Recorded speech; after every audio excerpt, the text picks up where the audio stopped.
హైదరాబాద్లోని మీర్పేట్ హత్య కేసు పోలీసులకు సవాలుగా మారింది. ఈ కేసులో నిందితుడు గురుమూర్తి పోలీసులను ముప్పతిప్పలు పెడుతున్నాడు. భార్యను హత్య చేసి ముక్కలు చేశాను అని చెప్తూనే తాను చంపాను అనడానికి ఆధారాలు ఏవి అని పోలీసులను ప్రశ్నిస్తున్నాడు. కోర్టులో మీ సంగతి చూసుకుంటాను అని పోలీసులనే బెదిరిస్తున్నాడు. ఈ కేసులో ఒక్క ఆధారం కూడా దొరకకపోవడంతో పోలీసులు తలలు పట్టుకుంటున్నారు.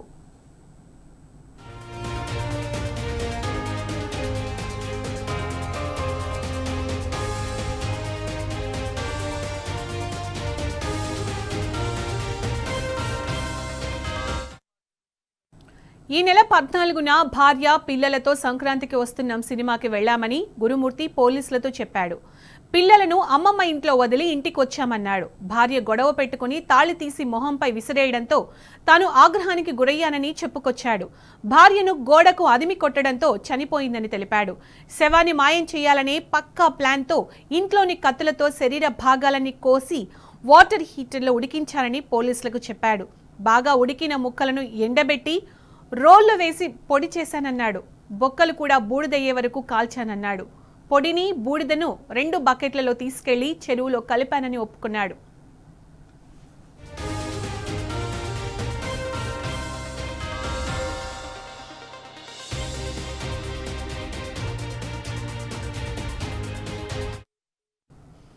ఇక ఇదే అంశానికి సంబంధించి పూర్తి సమాచారం మా ప్రతినిధి భాస్కర్ అందిస్తారు. భాస్కర్, హైదరాబాద్లోని మీర్పేట్ హత్య పోలీస్ నిజంగానే సవాల్గా మారినట్టు కనిపిస్తుంది. అప్డేట్స్ ఏంటి?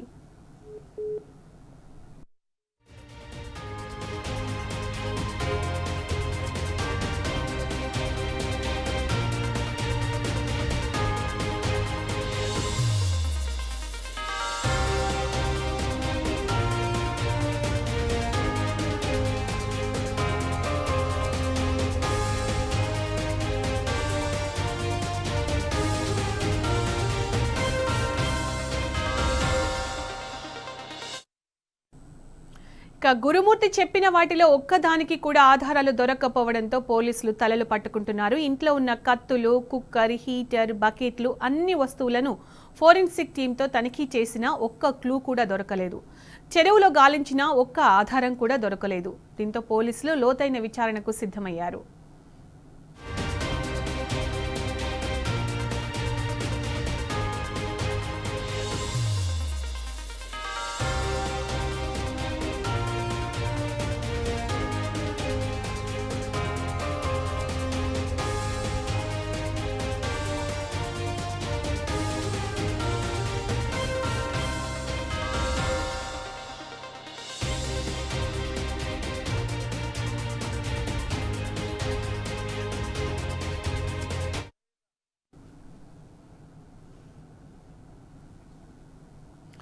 హైదరాబాద్లోని మీర్పేట్ హత్య కేసు పోలీసులకు సవాల్గా మారింది. ఈ కేసులో నిందితుడు గురుమూర్తి పోలీసులను ముప్పతిప్పలు పెడుతున్నాడు.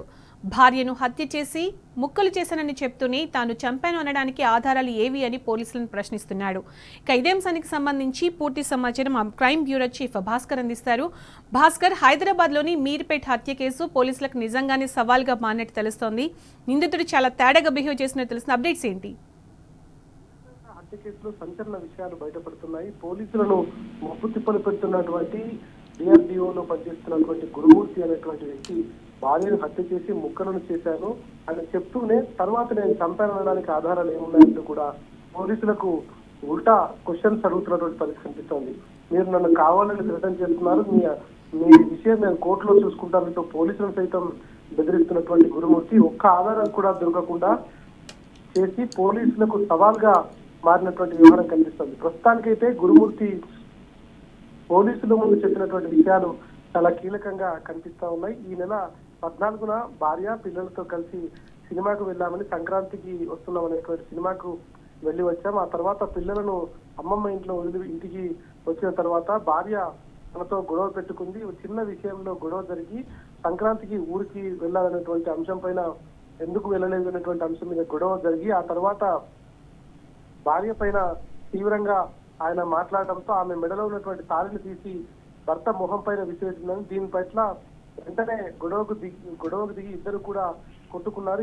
ఈ నేపథ్యంలోనే ఆమెను బలంగా తలను గోడకు గుద్దటంతో ఆమె అక్కడికక్కడే స్పృహ తప్పి పడిపోయింది. కానీ చనిపోలేదు అనుకున్నాను. అప్పటికి 15 నిమిషాల తర్వాత చెక్ చేస్తే అది సరిపోయి శవమై ఉండటంతో ఈ శవాన్ని ఎట్లా చేయాలనేటువంటి ప్లాన్ చేసి ఇంట్లో ఉన్నటువంటి 2 కత్తులను తీసుకొని శరీరంలో ఉన్నటువంటి మొత్తం భాగాలను 2 ముక్కలుగా కోసి ఆ తర్వాత వాటిని చిన్న చిన్న ముక్కలుగా చేసి హీటర్ను ఆన్ చేసి బకెట్ లో పెట్టి నీళ్ళల్లో ఉడికించి ముక్కలను అందులో వేసి 6 గంటల పాటు వాటిని ఉడికించి బాగా ఉడికిన తర్వాత వాటిని ఎండబెట్టి మొత్తం రోజులో వేసి వాటితో పాటు పొడి చేశారని కూడా చెప్పుకొచ్చాడు. బోన్స్ ను కూడా బూడిదయ్యే వరకు కాల్చారని కూడా చాలా క్రూరంగా ఆయన కన్ఫెషన్ లో చెప్పుకొచ్చాడు. మొత్తం పొడి బూడిద చేసి 2 బకెట్లలో తీసుకెళ్లి చెరువులో పడేశారని, ఫినాయిల్తో ఇంట్లో ఉన్నటువంటి రక్తాన్ని కూడా పూర్తిగా క్లీన్ చేశారని చెప్పొచ్చాడు.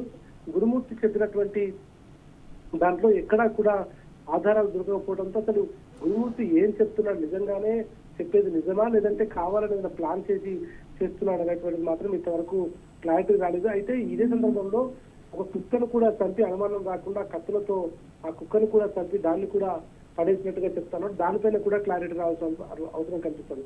గురుమూర్తి చెప్పిన వాటిలో ఒక్క దాంట్లో ఆధారాలు దొరకకపోవడంతో పోలీసులు అయితే తలడు పట్టుకుంటున్నటువంటి పరిస్థితి కనిపిస్తోంది. ఇంట్లో ఉన్న కత్తులు, కుక్కర్, హీటర్, బకెట్లు అన్ని వస్తువులను కూడా ఫోరెన్సిక్ టీమ్ తో తనిఖీ చేస్తున్నారు పోలీసులు.